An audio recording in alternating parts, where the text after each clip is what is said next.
Seems, George, I want to go JetBlue assignment. You probably already started, well on the way. Just want to kind of give you a little bit more perspective even. As you look at assignment one that's due Sunday, there's our instruction rubric here where we're going to go over that. I have that downloaded. The facts and tips and jetblue.com along with an example. So let's jump into the instructions really quick. As long as I got them, there we are. And within the instructions, there's a couple key things that it talks about. And I'm going to scroll right to them. What, how, when, who, what, and how. Think about all of that from the perspective of JetBlue, because remember, in here, we are not the trainer or ID. We are not the trainer or ID for the company. We're an outside consulting firm, so we have to really clue in on what's important for them, what's important for them, their perspective.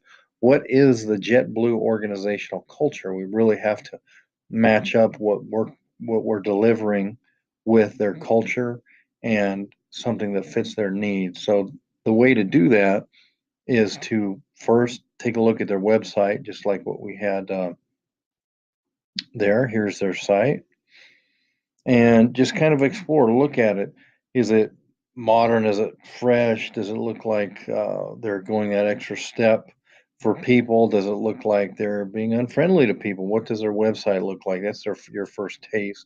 And then if this was an actual experience, you would go in and talk to the people within the process. So you would go in and you would talk to the people that are involved, and then you would get a better flavor of what that organizational culture is.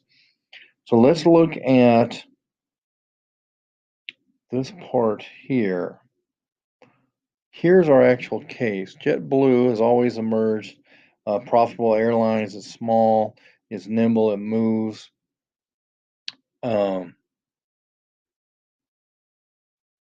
growth is basically stopping, and they're noticing some things they need. Leadership training is what they want to have, because Lucy learned, Lucy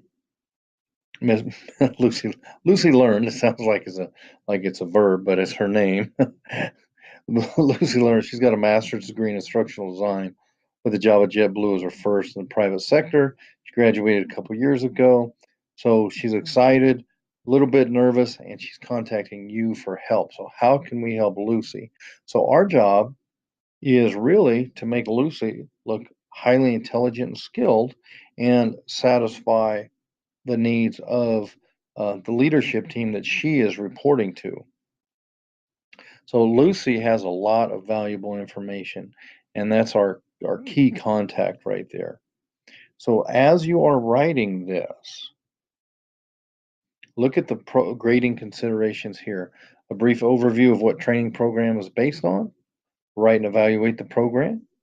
Recommendations and rationale and the framework. What does all that mean in a literal form? Well, we're going to step through that because this is broken into 3 projects. So the first one, here's what we're going to do right here. We're going to basically describe the program, explain why there's a need for the evaluation, and recommendations and rationale for each recommendation. And then the framework and document format. If you want to know what that looks like, we have the nice sample example right here.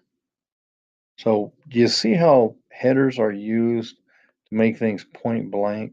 The difference between writing for business and writing for academia is when you write for business, you need to capture their attention 5 seconds ago. Give them 3 seconds to look at this and really want to dive in. They're going to scan it, and if it's a long block of text, they are going to dismiss it and they're going to go to the next consultant. It has to be very clear, like this is laid out. Principles of leadership, overview, why evaluate, boom, recommended evaluation framework, straight to the point, bullet statements. You don't want to over exaggerate. The way that I like to go about things like this when I'm writing is, I'll write, even when I do an email, I'll write the email, then I'll take whatever I put at the bottom, raise it to the top, because that's exactly what I wanted to say. Same thing with business writing. If you find yourself um, putting all the information up front about why you're doing something, and then you put what you did, that's the wrong way for business. You got to tell them what you did or what you plan to do, and then later on in the document, then give the details. But they want to know the high level first. This is what I want to do. This is why it's important. This is why you should care. And then in straightforward, easy language, and then any details go after that. So think from that perspective. Think keep things short to the point, and then put your supporting data after. So it's kind of flipped from what we quite often do in academia. And it's simply for time, because people want to know time and they want it to uh, be very effective. And that's how business communication needs to be within our field. And notice the nice cover page. It's one of those times where you get to use your creativity as well, because you want something that catches the eye as well. And when you catch that eye, then you make them further want to not only look at the bullets you made, but also go in and take a deep dive into the supporting documentation that you have as well. Because it is important, but if you put it up front, to be blunt, nobody cares right up front. They want to know why first. They want to say, okay, this makes sense to me. Now I'm going to go in and look at the content. Just kind of how it's always worked. And then fact and tip sheet, you can read that. That is exactly how I'm going to grade it. I'm going to look at this framework right here for the 30 points. Just go right down the line. And in the framework, we already talked about the what's and the how's up above, but what to evaluate, how it will it be evaluated, when it should be evaluated, who will collect the data, and how will you know if the training is successful? How do you know they know? How do you know that it worked? Because that's the next step. How do you know it's effective?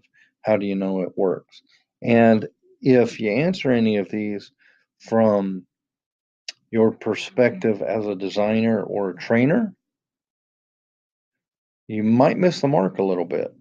You won't be totally off the mark, but you will miss it a little bit. We need what to evaluate from the perspective of who is Lucy reporting to? Because remember, we have to make Lucy look good. So we want to know what leadership finds important, what's important to them. And then our evaluation is going to reflect that. So they can, so if the training does move the needle for whatever is important to them or the purpose we're doing it, then guess what? Lucy's going to look really good. And when Lucy looks good, we look good. She's going to look very competent and effective, and that's what we want to accomplish.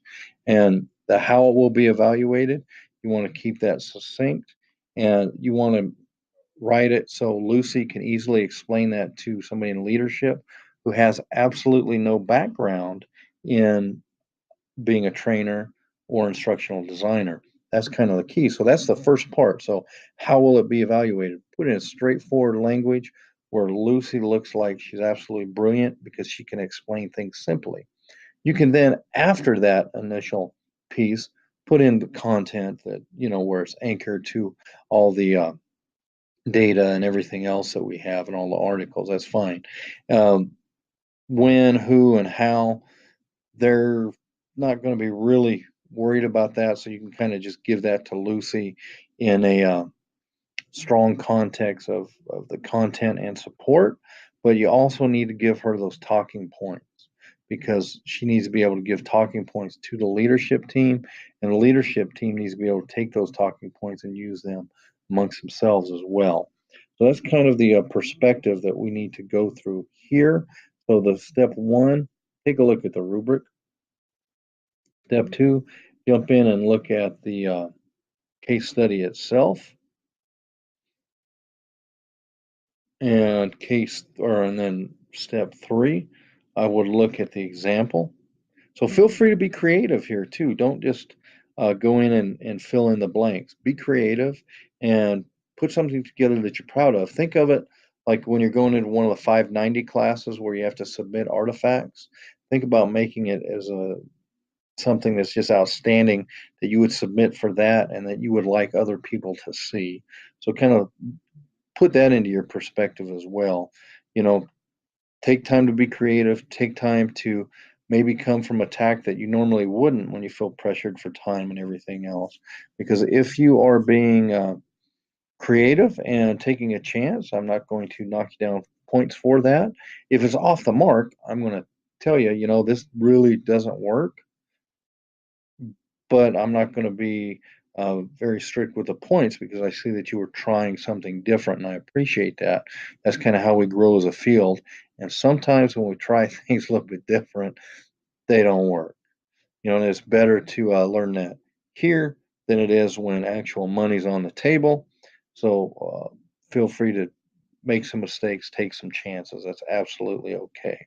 And be creative. So I hope you're enjoying this process and have a fantastic weekend.